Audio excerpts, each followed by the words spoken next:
Later, the servants told me that the doctor had spoken to Mrs. Reed about me. Mrs. Reed had agreed that I should go away to school.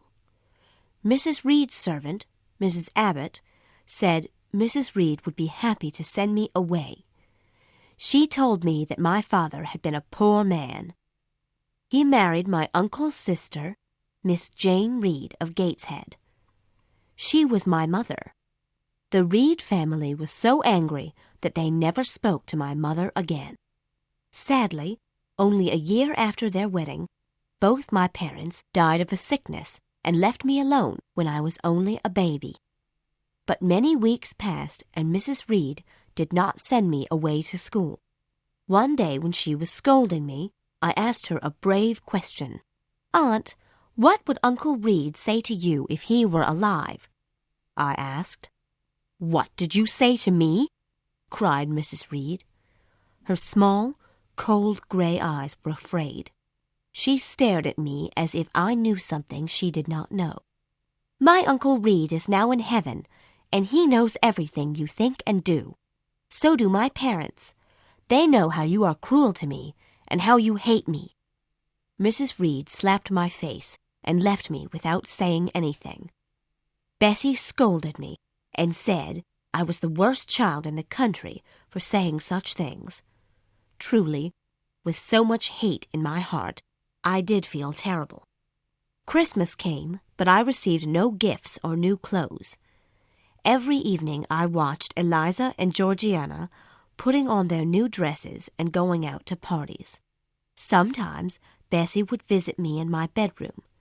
She would bring me a piece of cake or tell me a story. When she was kind to me, I thought she was the best person in the world. Unfortunately, she did not always have time for me.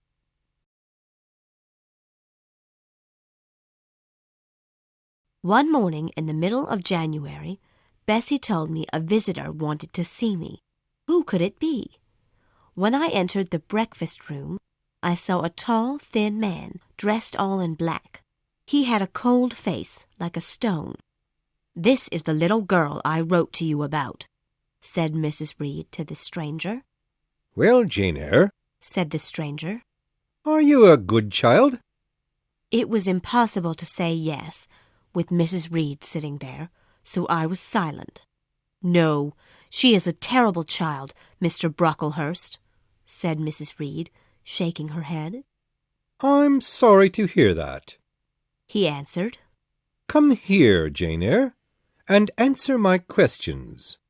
Where do bad people go after death?" "They go to hell," I answered. "And how will you keep away from hell?" he asked. "I must keep in good health and not die," I said after a moment.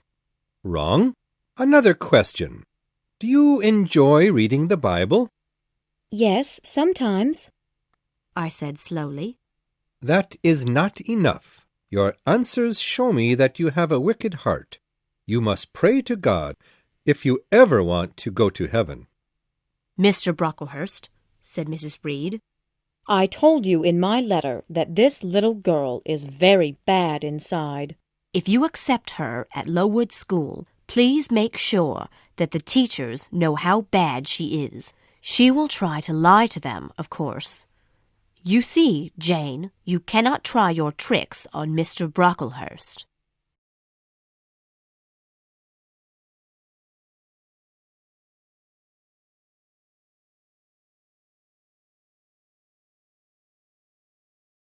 I tried to please Mrs. Reed, but she always believed I was bad, when it was her children who were the terrible ones. She always thought the worst of me. It was not surprising that I hated her. Now she was going to ruin my chances of a new life at school by making Mr. Brocklehurst think I was wicked. Do not worry, Mrs. Reed, Mr. Brocklehurst said. The teachers will watch her carefully. Life at Lowood will be good for her. We believe that students should have hard work, plain food, simple clothes, and no fun of any kind. I will send her as soon as possible. I hope she will learn about her low position in life. Indeed, she will, Mrs. Reed. I hope she is grateful for everything you are doing for her.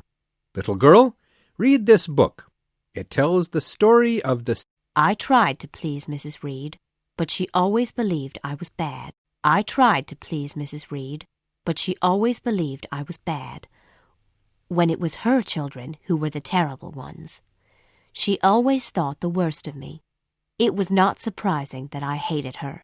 Now she was going to ruin my chances of a new life at school by making Mr. Brocklehurst think I was wicked. Do not worry, Mrs. Reed, Mr. Brocklehurst said. The teachers will watch her carefully. Life at Lowood will be good for her. We believe that students should have hard work, plain food, simple clothes, and no fun of any kind. I will send her as soon as possible. I hope she will learn about her low position in life. Indeed, she will, Mrs. Reed. I hope she is grateful for everything you are doing for her. Little girl, read this book. It tells the story of the sudden death of a young girl who was a liar. Read and pray to God. After Mr. Brocklehurst had left, I felt I had to speak. I was too angry to hide my feelings. I walked up to Mrs. Reed and looked her straight in the eye. Mrs. Reed, I do not lie to people. If I was a liar, I would say I loved you, but I don't. I hate you. I will never call you aunt again as long as I live.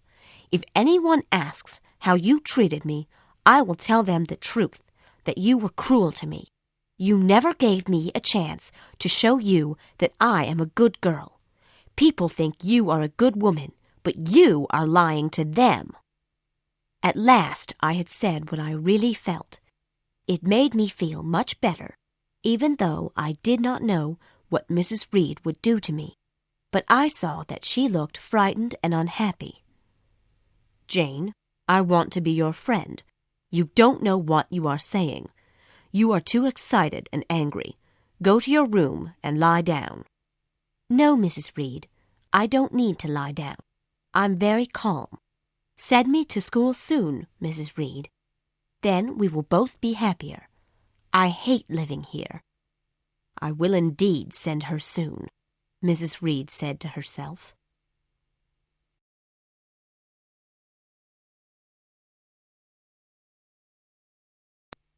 Part 2. The Schoolgirl. Chapter 3. My First Impressions of School.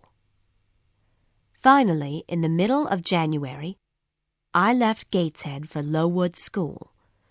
Bessie helped me to get ready, even though I had to get up very early to leave. Will you say goodbye to Mrs. Reed, Jane? Bessie asked.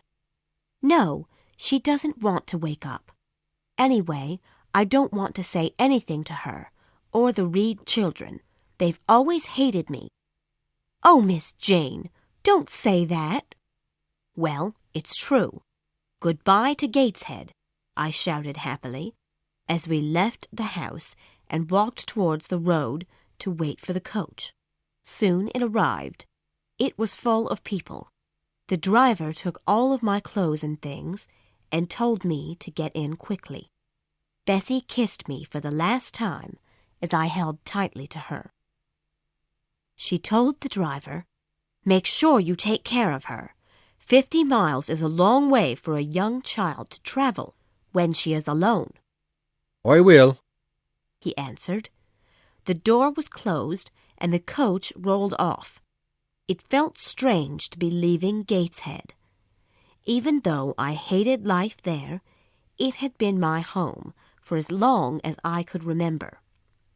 I was sad to leave Bessie, but I was excited about the new school and the new people I would meet there. The journey was much too long and not very interesting. I did not have any books to read, so I looked out of the window, thinking about my new life. Then I slept for a short time. When I woke up, the coach had stopped. The door opened and a servant called in, "Is there a little girl called Jane Eyre here?" Yes, I said. The servant helped me out of the coach and took my bags. We went into a large building, and the servant left me in a sitting room. I was very tired after the long journey, so I sat in one of the comfortable chairs. In a few moments, the door opened and a tall lady came into the room. She was pretty, with dark hair and dark eyes. The lady told me that she was Miss Temple, the headmistress of Lowood School. She looked at me carefully. You are very young to travel alone. Are you tired? She asked, putting her hand on my shoulder kindly. Yes, I am a little tired, I said, and I'm 10 years old. Well, Jane, I hope you will be a good child and work hard, she said, touching my cheek gently with her finger. Another teacher, named Miss Miller, took me to the schoolroom.